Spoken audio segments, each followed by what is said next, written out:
Assalamualaikum warahmatullahi wabarakatuh.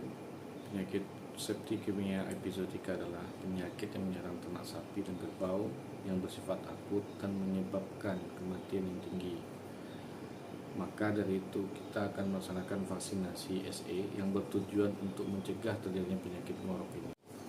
Baik, hari ini kita akan melaksanakan vaksinasi SE pada UPTD, pembibitan dan pakan hewan.